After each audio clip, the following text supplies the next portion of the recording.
Bon les gars, il faut que je fasse la vidéo là. Il faut vraiment que je vous la fasse. Les gars, top 3 des cryptos qui résistent le mieux aux baisses. Oui, on est dans un marché haussier. Oui, il y a tout qui monte, il y a tout qui est censé monter, etc. Mais les gars, il y a toujours des corrections. Même dans un marché haussier, il y a toujours des corrections, il y a toujours des baisses.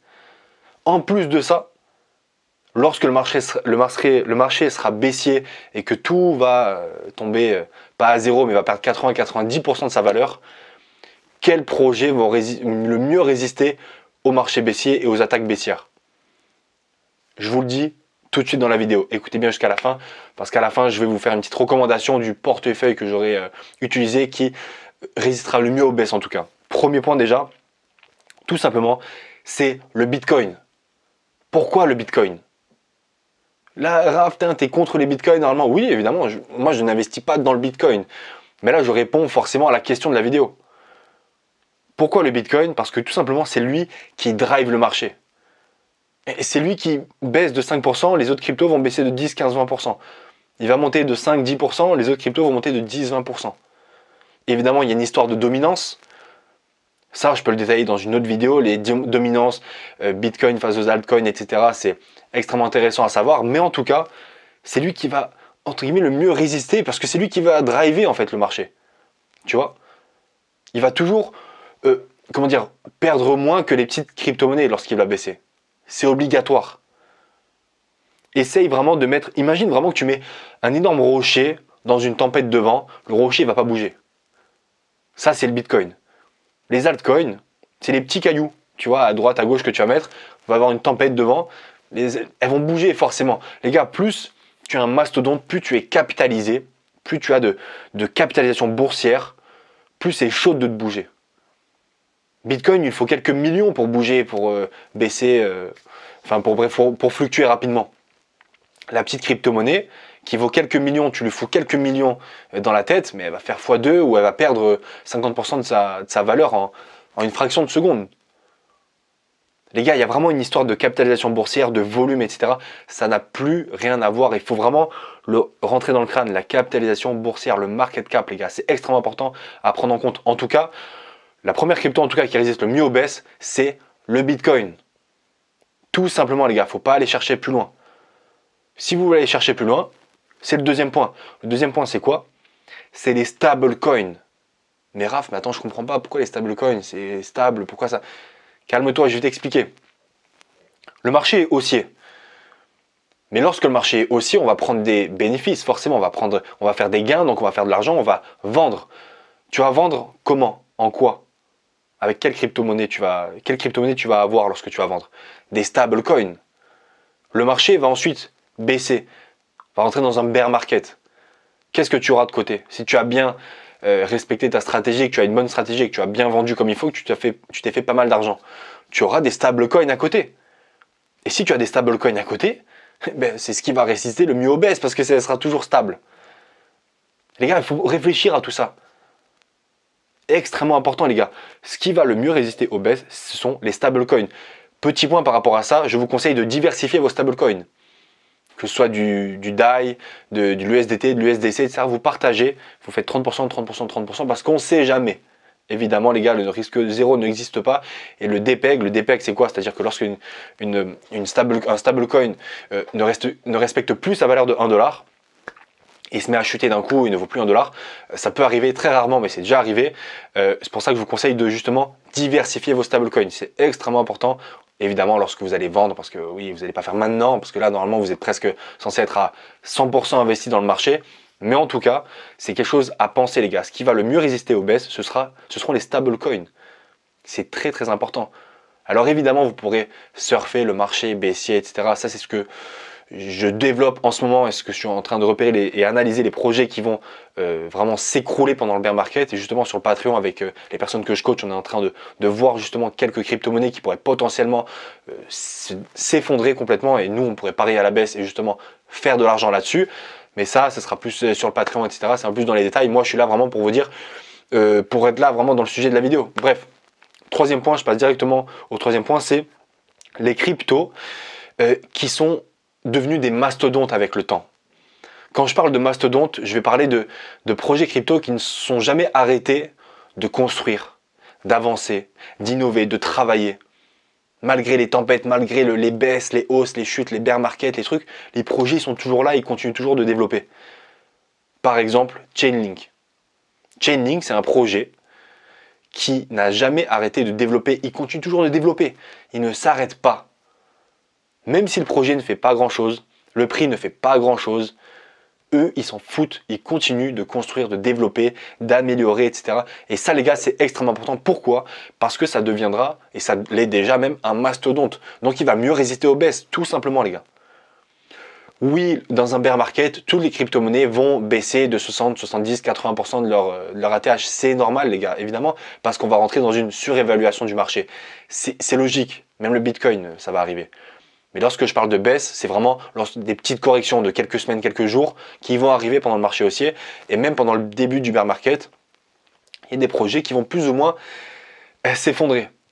Mais Chainlink, je pense qu'il va être vraiment à part. C'est comme les projets tels que Solana, par exemple, sont réellement des projets qui vont bien résister. Alors oui, comme je vous l'ai dit, ils vont rentrer en surévaluation, c'est-à-dire qu'ils vont être beaucoup plus évalués, beaucoup trop évalués par rapport à ce qu'ils valent de base. Mais ça, c'est normal, c'est le marché crypto.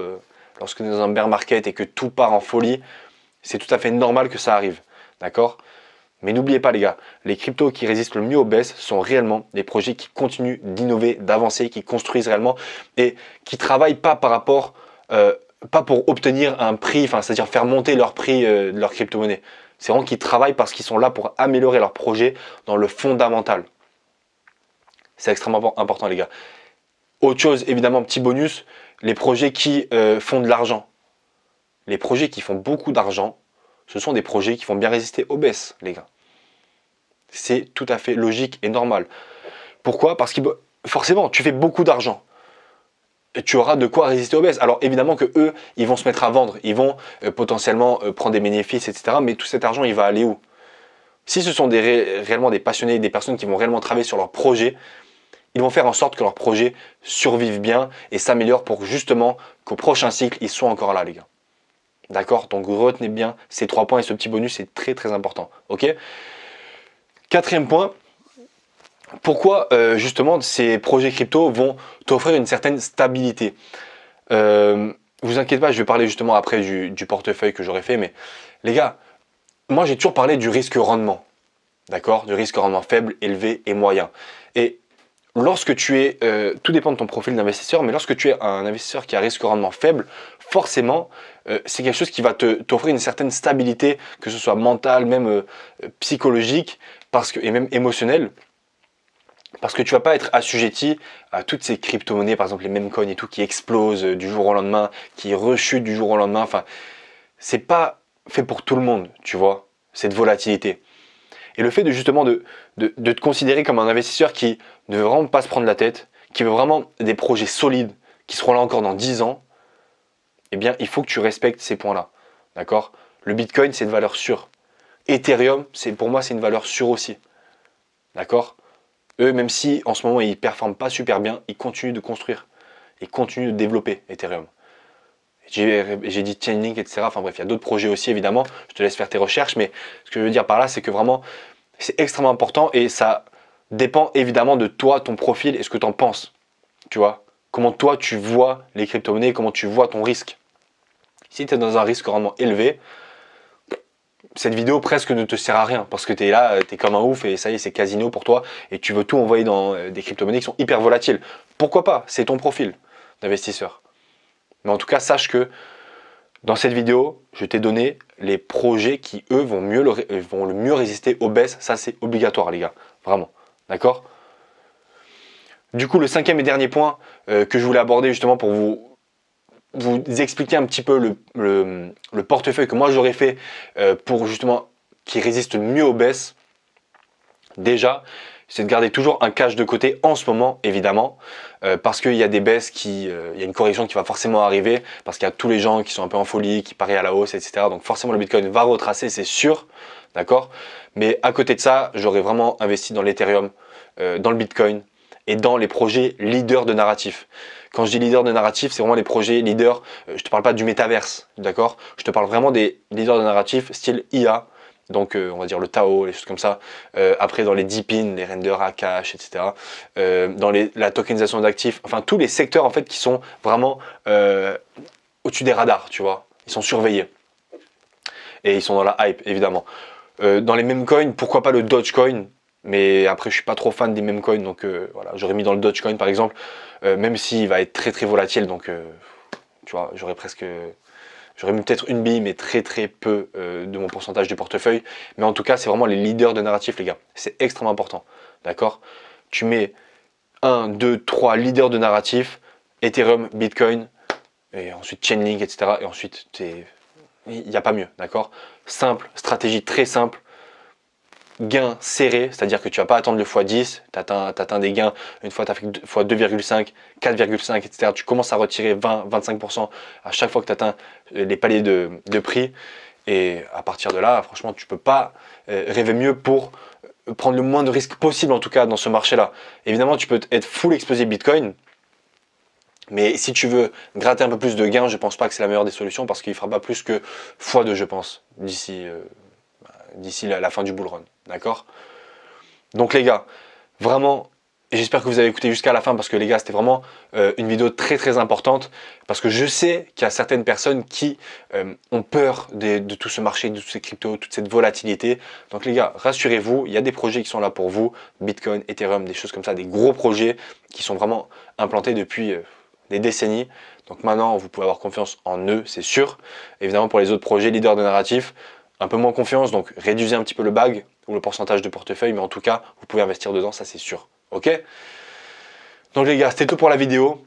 N'hésitez pas à liker, à commenter, à partager, à vous abonner, à activer la cloche, à me suivre sur Patreon pour les questions par mail et les coachings. C'est par là-bas que ça se passe pour que je vous coach, pour que je vous accompagne, qu'on parle d'organisation, qu'on parle de crypto-monnaies, de vos crypto-monnaies, des crypto-monnaies dans lesquelles investir, dans les stratégies, dans toute l'organisation, etc. Tout, de A à Z pour devenir un big investisseur.